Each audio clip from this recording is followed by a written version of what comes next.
Welcome to Pep Talk and Pickleball, the podcast where we explore empty nest life, health, fitness, and nutrition, all with a side of pickleball fun. I'm your host, Jill Lewis, your guide through this exciting phase of life.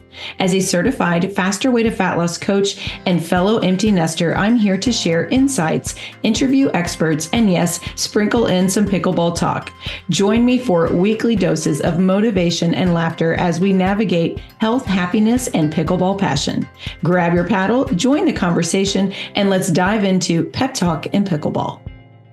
Welcome back to the podcast. I'm your host, Jill Lewis, and today I'm here with Katharine Sawyer. Katharine is a motivational speaker. She's a guru for me because I talk to her like twice a month, and she helps me with my business and keeping me motivated. And she's not just a taskmaster. She is good about keeping me pumped up and seeing the big picture and just helping me in my business. And I've actually had her talk to my VIP clients in the past, and it was so well received. I really wanted to share her with all of you podcast listeners out there. So welcome, Katharine Sawyer. Awesome. Thank you, Jill. So happy to be here and chat with your audience. Yes. So Katharine you're from Dallas, Texas. Welcome from Dallas. And my listeners are from all over. And I know if you're watching the YouTube video, immediately all of my midlife gals are like, all right, Katharine looks pretty young. What is she going to share? What kind of knowledge is she going to drop on us that we don't already know? But I'm telling you, she will. So we're going to listen and just kind of absorb what she has to say, because a lot of us, when, she knows that we're working on health and wellness, fitness, that sort of thing. And things can be going, like they can start really well. Like for my clients, they can start in their 6 weeks, do really well, maybe even a month after that. There always seems to be like a little sticking point though, somewhere along the journey that we get hung up, or something happens in our life and things kind of fall apart and we just can't get it going again in those good habits that we had. So that's really the big reason I wanted to bring Katharine to talk to all of you. So Katharine, take it away. Yeah, I love that. Well, thank you. I'm not as young as I might look, but I appreciate that. So as a mindset coach, and really why I dove into this area as a business coach, I wanted to bring this in because I saw where that piece was missing, not just in the business aspect, but actually really in all areas of life, right? And kind of and obviously as someone who works with health and fitness and have a huge passion for it, I then was like, okay, well, this applies, all of these things apply to so many areas of life. And at the end of the day, whether, whatever journey we're on, all parts of our life play a role in that, right? And how we feel physically, mentally, spiritually, whatever it might be. And so, I see a lot of women, and especially just having talked to your VIP clients and just other women on health journeys, there are a lot of things blocking them from getting their success. Or maybe, like you said, they reach their success and then things start to happen. Life starts to happen, changes start to happen. We might hit different stages in life, and whether it's perimenopause, menopause, whatever's coming up, that's hard to navigate, and can really bring a lot of negativity to how we feel, how we look, how we talk to ourselves, and things like that. And so, I always like to start out really just sharing with women, like when you're going after a goal and really, like, especially in your health and wellness journey, like, and I'm sure you speak to this a lot, your goal is not always going to be fat loss or weight loss or whatever, right? There's different stages, and we can't constantly be losing. But really knowing at all different points, like, what is your current goal, right? Because maybe we go for like a 4-week kind of like all in challenge. And then it's like kind of maintenance, or it's like, okay, it's summer and we're going to be traveling. So our goal is just to maintain and feel good. So we always have, ever evolving goals. When it comes to setting those goals, it's really good to have clarity on what that is, because sometimes where we lose the motivation, or we struggle to kind of go after it, we might not know what our goal is at the moment. We might be like, oh, I'm not losing weight, but it's like, but is that my goal at the moment, right? Or is my goal something else? And in mindset work, we work a lot on defining what excellence is for us, okay? And what that is basically, it's not being 100% or perfect or anything like that. It's what is success for you at this moment? Okay. So what is that excellence for you? Not what it is for others, because it is easy to compare ourselves to all the other people out there, right? But what is excellence for you, and defining what that is, and defining and getting clarity around what that goal is currently for you. And then from there, it starts with the belief that you can reach that goal. Okay. And then you can get where you want to go. I think a lot of women, again, we kind of chase, kind of, what are other people doing? What are their goals? Or I need to look that way, or, and when we have to know, we have to believe in ourselves to get there, and also what we're doing to get us there. So whether you have a coach, whether you're following a program, or it's just you on your own, you have to have that belief. And if you don't have that, you're not going to get there. Okay. So it starts with belief. And I think a lot of people kind of miss that step. For sure. Really, like, do you truly believe you can do that? Or is it a lot of just, doubt and fears and all of this stuff that's stopping you from actually thinking that outcome can happen?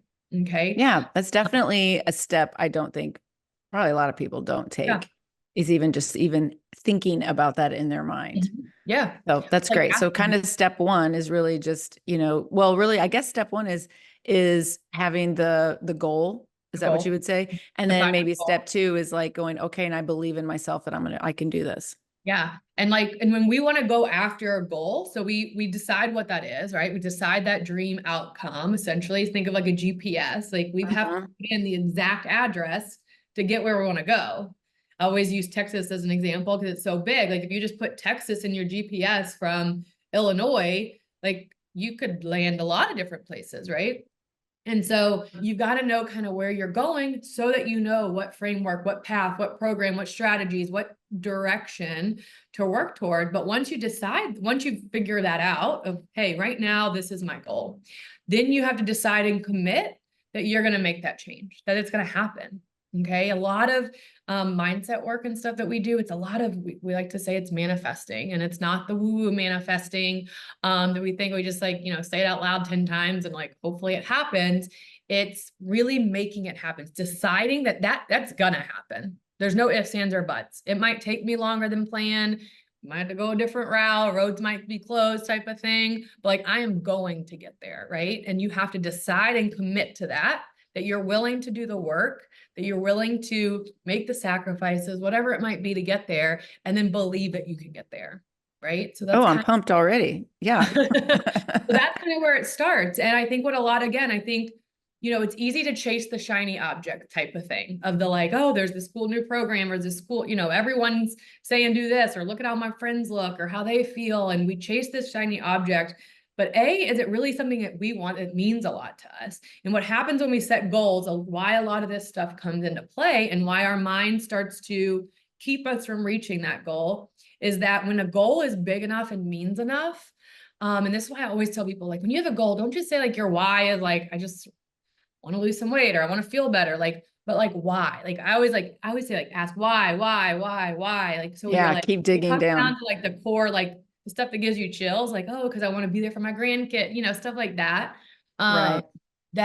Because if the why and like the goal is big enough and means enough to you, you actually will experience a lot more limiting beliefs, and your mind will try and get in the way a lot more, because it's your brain's way of saying like, wait, you're crazy and you've never been there before. Like, I'm going to try and stop you, because it sees it as a threat, that fight or flight response. So, but you have to believe. And when you start believing, that kind of changes how you show up. And that's kind of the first step. So I think that's number one. And then, so in mindset work, it's a lot of subconscious mind work, right? And so the subconscious mind is those involuntary, habitual things that we do and think without really processing stuff, right? And the subconscious mind, it's actually formed from ages 0 to 7. Okay, they call it the imprint period. And why that's important is, first of all, we process like 2.3 million bits of information a second from our subconscious mind. Okay, so the conscious mind's the one that's like, you study things, you weigh the decisions and like that kind of stuff, more logical. But the subconscious mind's processing a lot. And where that's coming from is all of the things that you grew up from 0 to 7, most of us don't remember any of that time, right? Or very little of what was around us, the values and beliefs, the experiences, what we heard. And in health and wellness, I always like to say, like, like maybe in your family, like that wasn't important. And it was, and maybe you have an attachment to a certain food because of that stuff. And you might not know why, but that's because of that imprint period that we don't remember. But it's from, what are we hearing? What are our families' beliefs? The culture that we grew up in, like the people in the South might struggle with a lot of different things than people from the North, right? Because of the culture and the society. So that period creates all of these thoughts and limiting beliefs and values and stuff that we're not sure why we have that. Okay. But it's harder to uncover, and it's harder to swap it or to kind of reverse it and to think a different way. But there's modalities and different things that you can do to shift the way you're thinking about something. So NLP is the kind of the work that we do where we change the way that we think about something or about our potential or our success. So we're changing how we think. Again, that's where that belief comes in, and how that then affects your actions and behaviors that you take. Okay. So and you said it was called NLP? NLP. So neuro-linguistic programming. Wow. So that's really the subconscious work that we're working on. Okay. So really, like I said, like we're thinking about that, but if you commit and believe that you can have that success, it's going to change how you show up every day. Okay. And so kind of with that, I want to lean into or transition into kind of talking about what we call cause and effect. Okay. Which everyone knows what that is, right?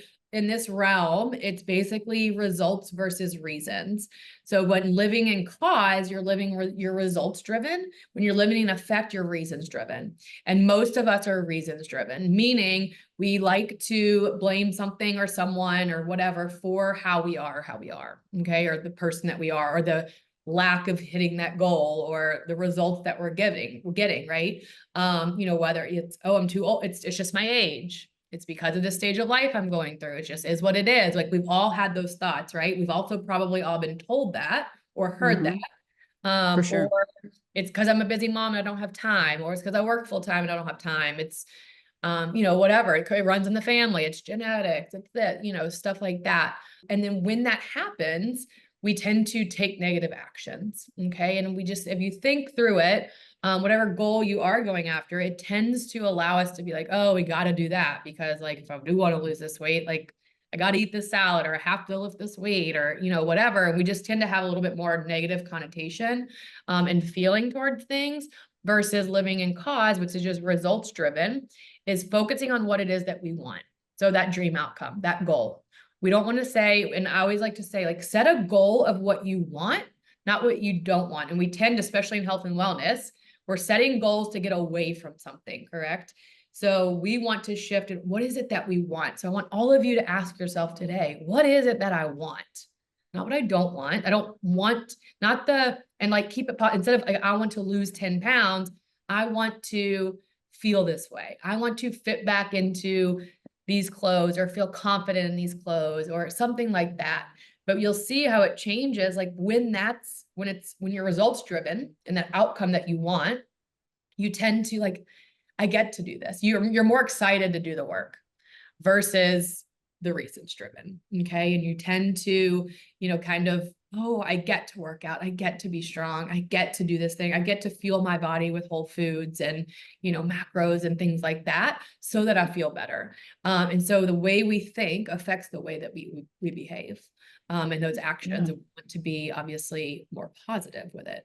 Right. So just kind of taking a positive spin on all the actions that you have to take by just stating that your goal in a more positive way is going to make you kind of start to look at the actions that you're taking more positively, instead of, like you said, all of those, I have to turn it into, I get to. Got it. And like, I want to be there for my if you think of those deep things, of those things that you want, that life that you want, that feeling that you want, you'll show up differently and your actions will reflect it. AKA absolutely. Actions turn into I was just doing a thing I saw on social media, this nutrition and fitness guru was talking about farmer carries, and which is like a exercise that you would do. You just carry heavy weights in your hands. And I've never ever done that. I've seen it in workouts before, and I'm like, that looks boring and like a waste of time. And but then when the spin that he put on it was about women aging and getting and maintaining your independence. Silly things like opening a jar. Well, my mom's 87, and I can tell you that is a big deal. Being able to open a jar at that age, and like having grip strength is a big deal for her. And her being independent is obviously very important to her. And so I got thinking about that with like farmer carries or pull-ups and things like that. It's not just about the exercise and like I have to do that. I'm like, if I do this, I'm going to be like, I don't know, it just that popped in my head, thinking this is a much more positive way to look at it. I can do that for a minute. Yes. Like, be proud. Yeah. I was like, oh, because I've had so many people messaging me like it was talking about doing like 75% of your weight. And for me, it was like a little over 50 pounds in each hand, carrying that around for 1 minute. And I'm like, oh my gosh, that's hard. I mean, I can do it, but it's really hard. And everyone's like, I don't think I can do that. I'm like, well, it's just, building it up. But I love the spin on it. It's not just about a negative thing. This is about something positive that you're doing, for the future. So that's kind of what popped in my head when you said that. Yeah. And the health and wellness world in general has, there's a lot of negativity around it. Yes, for sure. Again, we wouldn't be taking these actions if we weren't unhappy about something. And it's and I would love if we could all just switch the narrative on that of like more preventative of like, we're building these lives that, we're happy, we have energy, we can be independent until we're 90 plus and carry our grandkids, carry the groceries and, all these things of, empowering women to think in that way versus it's so, you shouldn't look this way, or you should look this way, or you need to always be there's all this stuff of like, everyone thinks they always have to be losing things or, 100% get smaller. Everyone has to be smaller. It was never about strength. And hopefully it's all that message is changing through the years, and like the generations to come won't be as neurotic as women that are at least my age and older are. But I do think a lot of that is, we've had, magazines. I don't know how if you remember seeing those, magazines in the 90s were wild. Like, and in the early 2000s, you couldn't look at a weekly magazine. It was just nothing but, who looked terrible, who looked good, and who looked bad. And always the bad were like finding these celebrities on the beach. And if they had one dimple in their thigh, it's like, oh my gosh, and we're all out here like, okay, well, and then we had the Victoria's Secret catalogs. I mean, what a nightmare. And I do think a lot of the mindset and a lot of the negativity and struggles with the mindset and mental health world and all of that is really, a byproduct of those things, but now social media making it even more easy to see. So true. In front of us, and how even just AI and, Photoshop, all the things of we're seeing all the perfect, right? Being painted for us. And it immediately, we're just naturally going to compare and think we're not good enough and start thinking negatively and 100%. We need that and that we need to get away from where we are. Right. And that kind of leads me of like motivation. I know that's kind of something you kind of spoke about, but motivation is not something we always have. We're not always going to be motivated. The difference between always being motivated or reaching your goals is having discipline. You will not always motivated. And when we are motivated, though, it's important that we are toward motivated and not away motivated. So again, flipping the script of I'm motivated to get away from that, or to not feel that way, or to not look that way, or to lose that weight, right? Instead, I'm motivated for this dream outcome. I'm motivated for what life's going to look like in 5 years and what I'll be able to do in the long term and how I'm going to feel, right? So always try and be motivated in that way, but you're not always motivated. We're not made to be motivated all the time, but you have to be disciplined. So you're disciplined, and the discipline is what is consistent. It makes you be consistent, right? And then consistency builds the habits, and habits creates the change. So it's knowing that this is what, and I'm going to bring this full circle in a little bit about embodiment, but when you're disciplined, it's like you make the choices because you were disciplined to get to that dream outcome, right? And so, yeah, I wake up before work and I'd get my workouts done, or I'd go on my walks, or, my non-negotiable type of things. I'm disciplined in those areas because of what matters to me, right? Because of what my priorities are. And if I'm consistent in them, I know that then I feel better and I show up better. And, whether you are also an entrepreneur in a, have a corporate job, or, whatever it might be, of like all of that stuff, like when you show up and when you feel good and you're disciplined in areas that mean a lot to you, all the rest falls into place, right? And you start having success in all areas of your life. Absolutely. I mean, for me, like right now in my phase of life, my discipline is making myself be in bed by 10 o'clock at night. That sounds so silly, but I don't have to get up at a certain time and get kids to school in the morning. I can stay up later and sleep in if I wanted to, but I'm not productive. And so my whole thing has been, this year, I'm really focused on being in bed at 10 o'clock because I'm so much more productive the next day. And then by 10 a.m., I feel so accomplished. Whereas if I stay up late, like I know a lot of us midlife or empty nesters do, if I do stay up too late and then I'm not productive in the morning, then it's just like negative feelings all day long. And then that's when the negative voices kind of creep in, that you're not doing enough, you should be doing more and whatever. So I don't know if some of you out there listening, just kind of think about what she's saying with, I don't wake up every day going, I cannot wait to just get this workout in. Like, I don't do that. I know a lot of people don't believe that, but that's true. Like, I mean, some days I really enjoy it, but there's other days I'm not feeling it, but it's just the discipline. It's that habit that I've just created for myself that makes it where it's just a part of my day. Like how brushing your teeth is a part of your day. It's just like, okay, well, a 30-minute workout or walking my dog, that's just a part of my day. Yeah. And I think too, with that of like, think of the outcome. Again, how does that, you always feel better after the workout. A lot of us always. Like, I have to do this. Again, we think of that negative, like I have to do this because I'm trying to go after this goal, right? And then you go into it feeling negative, but then afterward you do feel positive, right? And you have that energy and that dopamine and all the things, and your endorphins are going and things. So it's like, that it makes you feel better. So leaning into, again, that desired outcome, always be focused on what is that outcome that I want. And if I go into a workout, what's the outcome from this workout I want? Give it 110%. And I kind of it's a good transition talking about responsibility of change. So now we've decided, right, at the beginning, we decided that we have this goal or this change we want to make, right?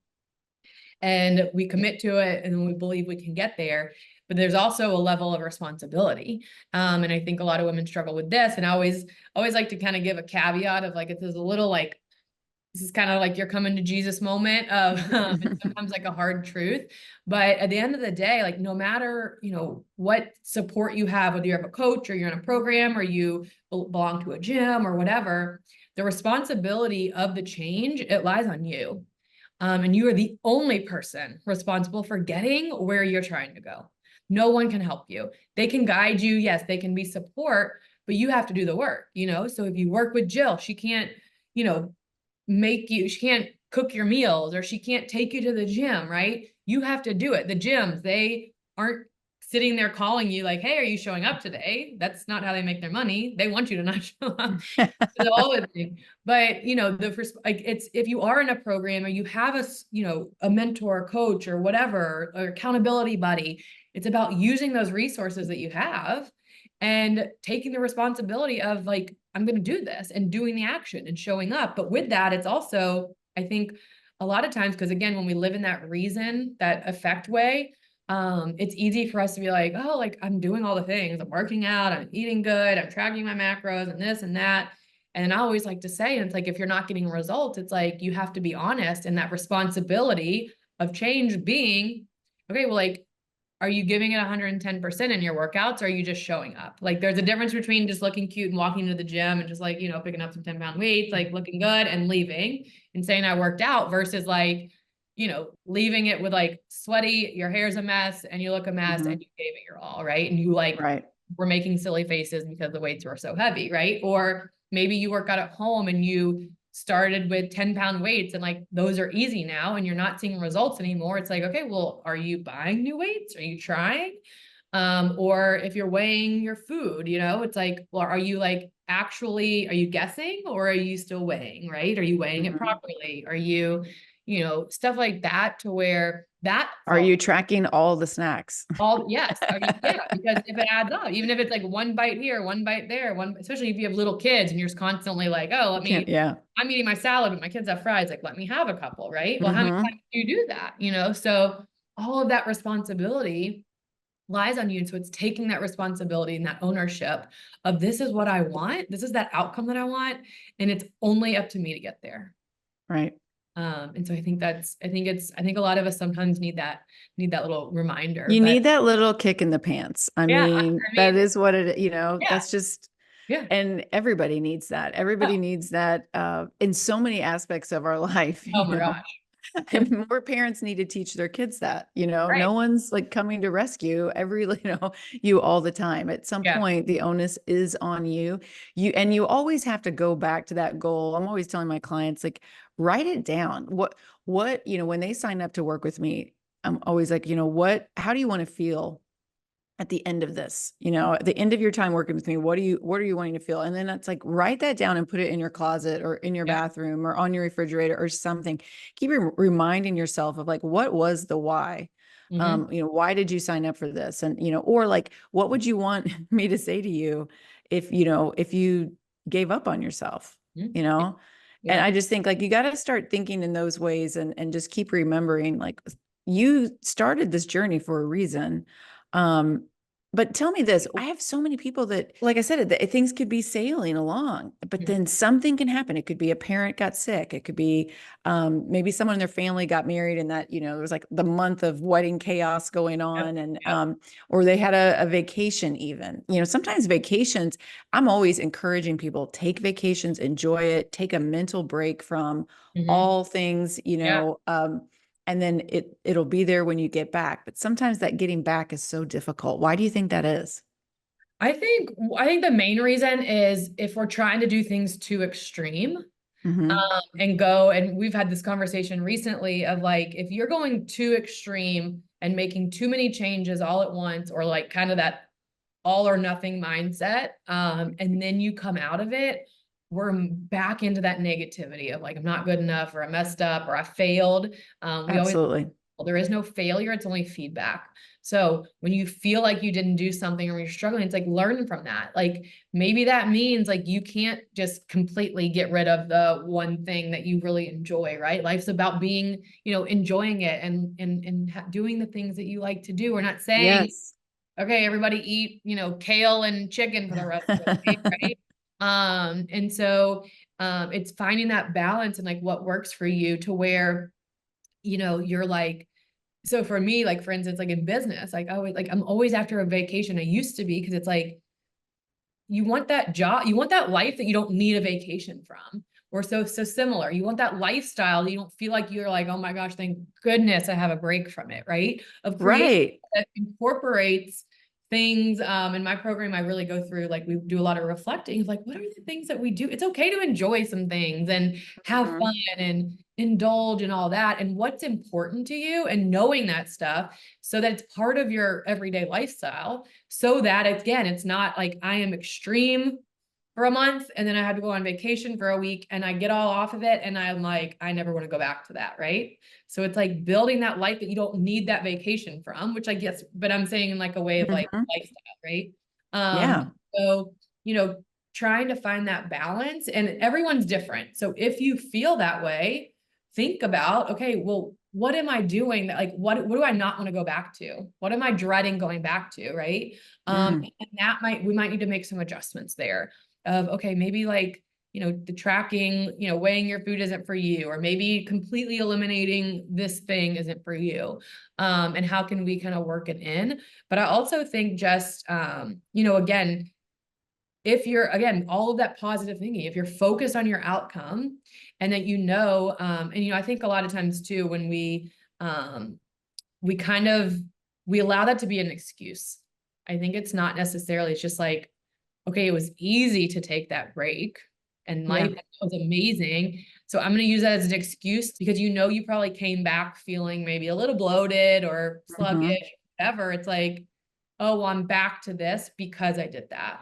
And so again, we we blame things, and then it's harder to kind of, because we feel like we're starting over. But if you're going into it, the mindset that this is part of my lifestyle now, and I am taking a break, but also just like, how can you, yes, fully unplug or fully, indulge and enjoy the thing, but knowing you just got to know yourself, because some people can bounce right back and some people can't. And set yourself up for success when you come back of, again, what is my goal? How do I feel? Because we probably, if we do fully indulge in vacation, we come back feeling kind of, that's whether we're tired and, bloated and feeling all the feels. And just, I feel like it's just like schedule something. Like for me, it's like the first workout is always, I'm dreading it. Right. Yeah. And so I always like, I have to like, mine has to be like in a studio to where like I have to show up. Right. And it's like the first good idea. Immediately back at it.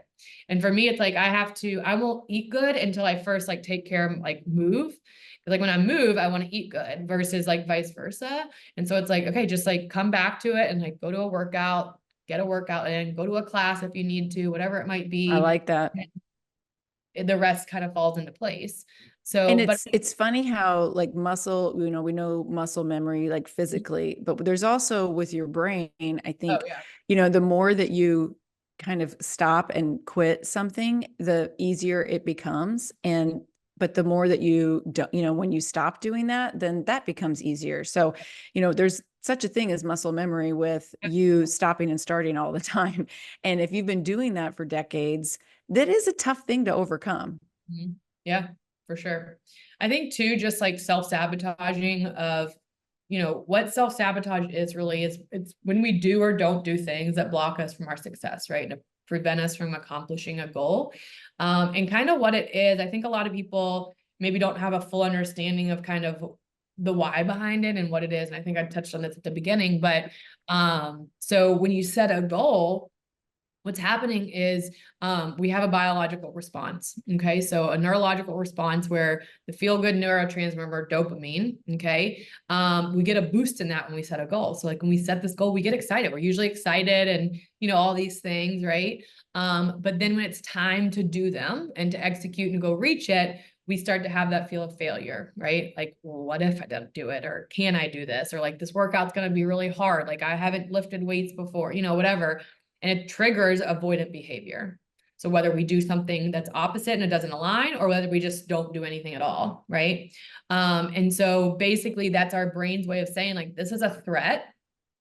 You should not go after that goal. Your subconscious is saying like, okay, like, wait, let's push the brakes. Like, are we sure we want to get there? Like you can't do it, right? So that's what's happening. And so basically there's a mismatch between what your behavior is and what your values are and what you want. Right. So, there's a lot of, this is where like the limiting beliefs, the fear of failure, maybe if you work out at home and you just, you quote unquote, don't have time because you get distracted doing chores and, things like that. And, I tell people in business, it's like, okay, if you just find yourself scrolling Instagram all day and, you think that's doing work, but you're avoiding other actions, right? So yes, a lot of areas that we self-sabotage, whether even like the buying the unhealthy food, if we know, like for me, like I cannot keep certain things at home or else like I have no control.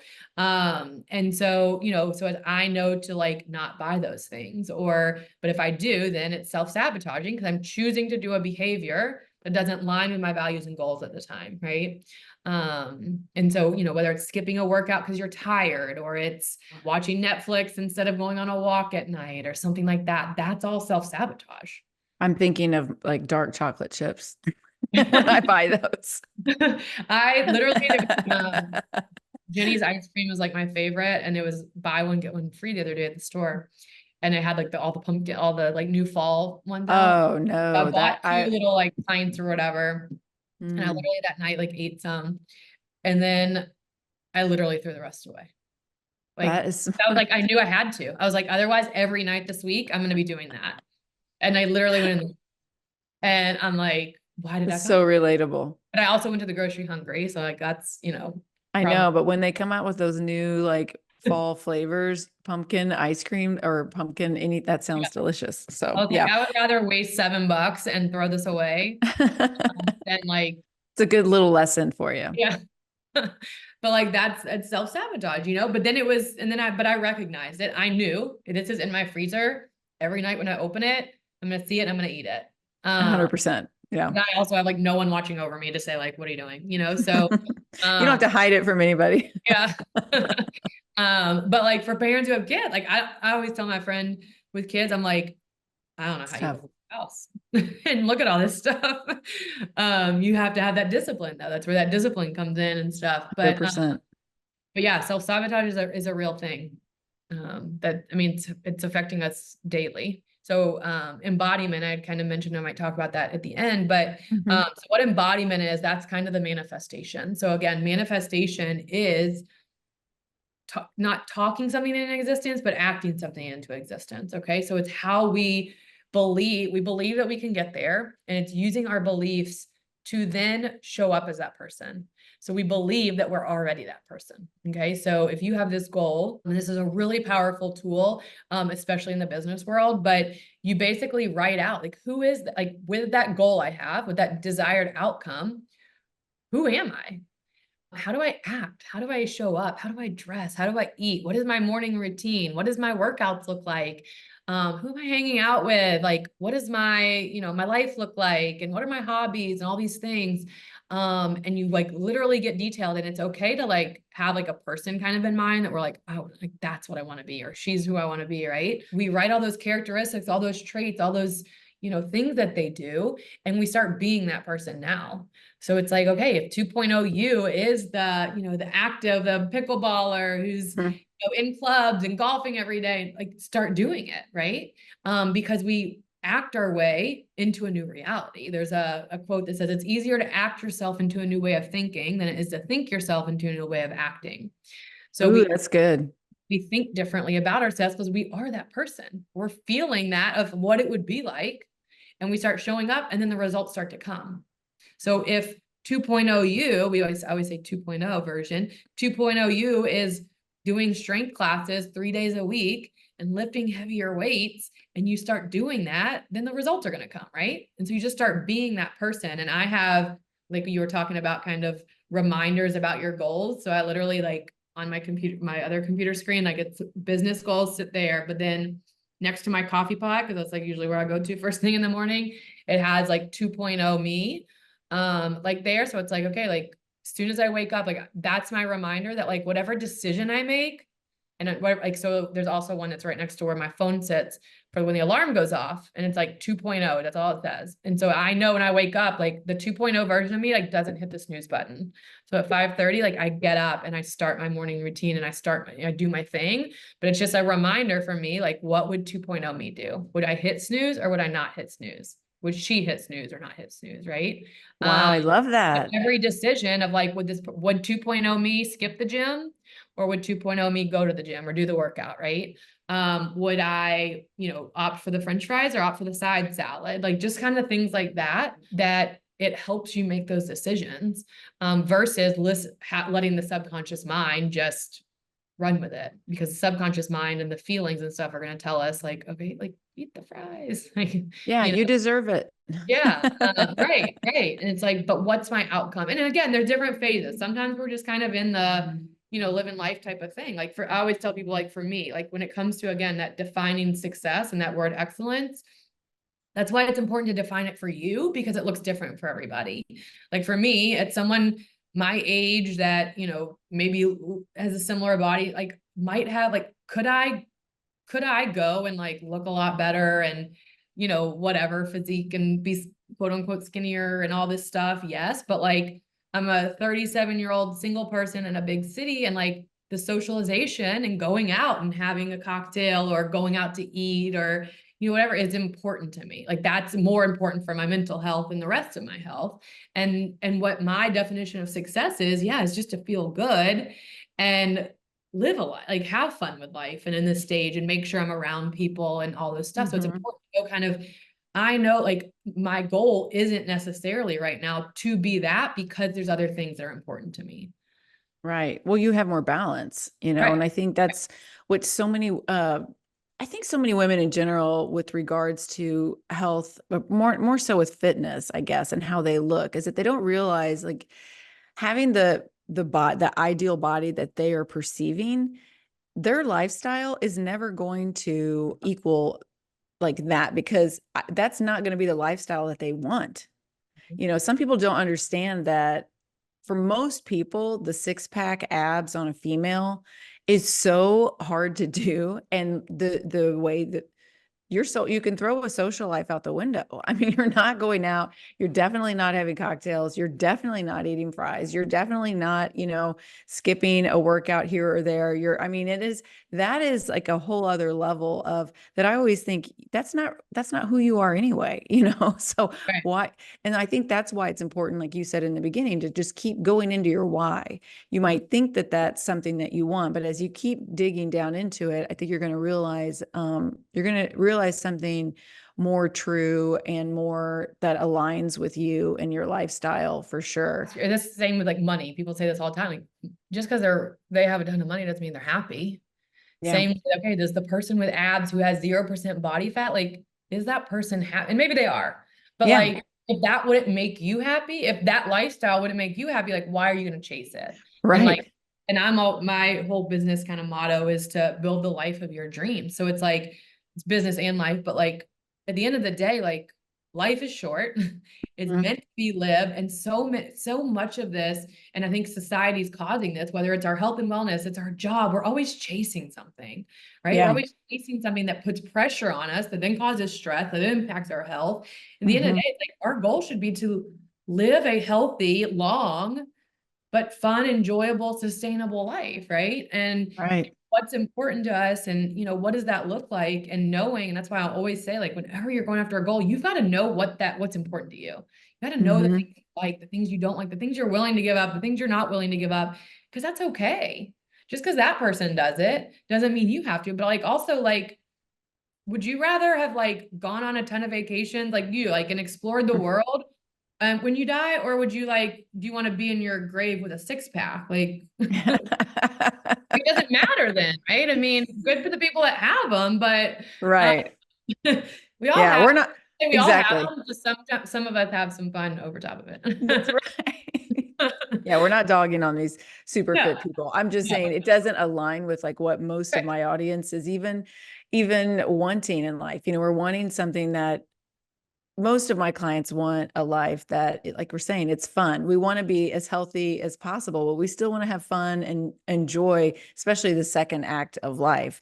So let's go back over all of those again, because I think it's just kind of, I'm sure I got you out of order a little bit, but like, just to kind of, and even if you're not driving, just type it in your notes or write it down, like go over those stages, if you even call them stages. So the first is, again, you got to define and know what your goal is. Ask yourself, what is it that I want right now?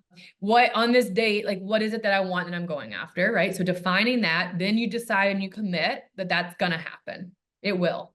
It might not be tomorrow. It might not be in a few weeks, but it's going to happen. And you determine that and you say that out loud. Like, I will, I am. All those statements are so powerful. And then, so you believe that you can reach it, right? So you believe that you can do it, and what you do is going to get you there. Okay. And then we start to change, again, the way that we think about our potential and the actions that we take. Okay. And going from living in effect and reason driven in that negative side, and living in a results-driven way, operating out of a physiology of excellence. So living in a way that, what is success to me? Okay. And what is it, that thing I want? And that's what your focus is in the actions that you take, right? And then taking responsibility and just saying, like, I am the only person that is going to give me that life or get me that result, right? And I have to do the work, and I have to do it, wholeheartedly. And I have to be honest with myself and open with myself. It's easy to just say, again, am I checking the boxes, or am I like doing it, right? And then, looking at and acknowledging when you are self-sabotaging, right? And look and saying, like, okay, like, I'm stuck. I literally did this the other morning. I journaled because I was like, what is there resistance in, and what am I self-sabotaging in my life right now? Because I just felt off, and I was like, I've just kind of been going through the motions, and I just had to, like, okay, I'm calling it out. It is what it is. I'm putting it on paper. Like, I've been doing XYZ. I've been avoiding XYZ, and I'm committed to now doing ABC, right? And I'm committed to changing and stopping that behavior and going back into this behavior. And then, again, always being disciplined versus trying to always say like, oh, I'm not motivated, so I'm not going to do it, or I'm not feeling motivated and going a week without doing whatever. And instead be focused on being disciplined in whatever areas of life you need to be. And then embodiment. So ask yourself, who is that person? Who am I? What do I do? How do I feel? Write it out. Like literally get deep. Like I always say, the more detailed you can get, like as much as like what time I wake up, what exactly is my morning routine? What do I eat for breakfast? What do we eat for lunch? What do we eat for dinner? Where do I go out for, where do I travel? Who are my friends? What does my day look like? Am I golfing? Am I doing this? Am I doing that? Whatever it might be. I get as detailed as like, like what clothes do I wear to work out? Like I'm somebody who like my 2.0 version, like wears Lululemon. And like for me, and I know that because like for me, if I go to the gym feeling good, I work harder versus like if I just kind of I shower before I go to the gym because it makes me feel better. And like just those types of things, like that's embodiment stuff of like, that's what the 2.0 me does. So that's what I'm gonna start doing. A lot of people hate on it, but it is what it is. That's what I like. I love it. And then start being that person. You don't have to be that person all at once, but like start doing little things. Like when I started this about a year ago was, the first thing was the waking up earlier. So now it's 5:30, but at that time I moved it to 6:30, then to 6, and then to 5:45, things like that. And now like, I couldn't tell you the last time I woke up past then, because it's discipline. It's just become part of who I am. And that morning routine now I know sets the stage for my day, and I'm more productive and I go to bed earlier. And so start being that person that you want to be, and showing up in that way. And then the results start to come. That is awesome. And I'm fired up.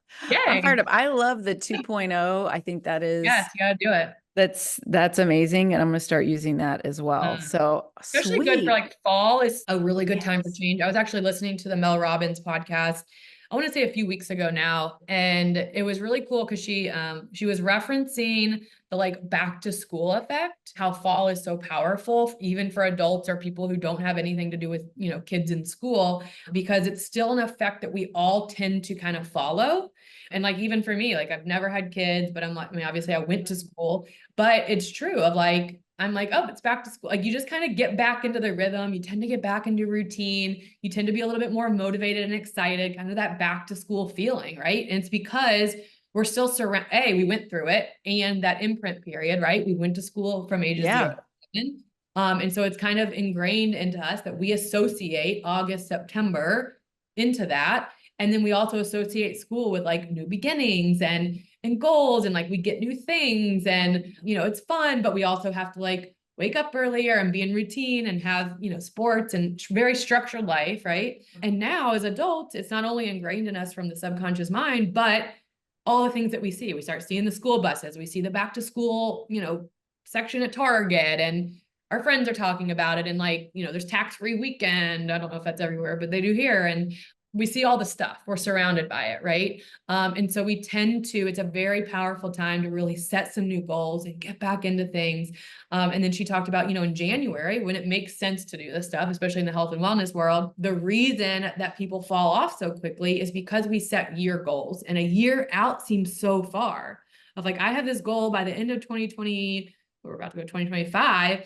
And so it's like in February, you're like, well, it's a far out. It seems so far away. Your goal and your outcome seem so far away. So we tend to drop off. Whereas it's nice in like September, like this time of the year in the fall.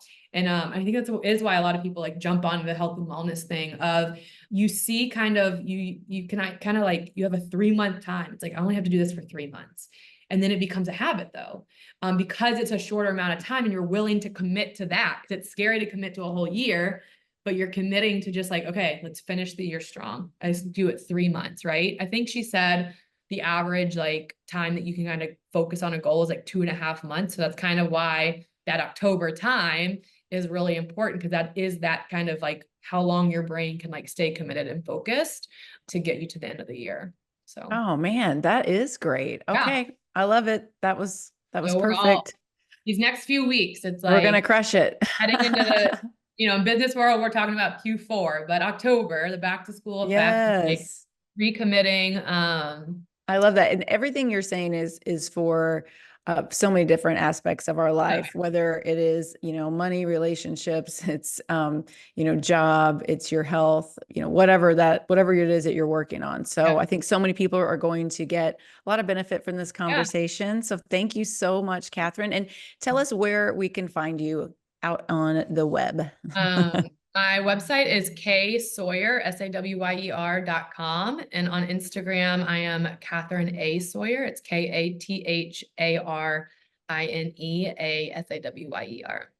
Perfect. And I'll put that in the show notes as well. Thank you so much for working with me and keeping me going and for sharing all your knowledge with us today. It's so fun. Thank you all. Are you sick of hitting the afternoon energy slump? I totally get it. I remember when I was in my early 40s, I would be so tired, almost falling asleep while I was in line to pick up my kids from school.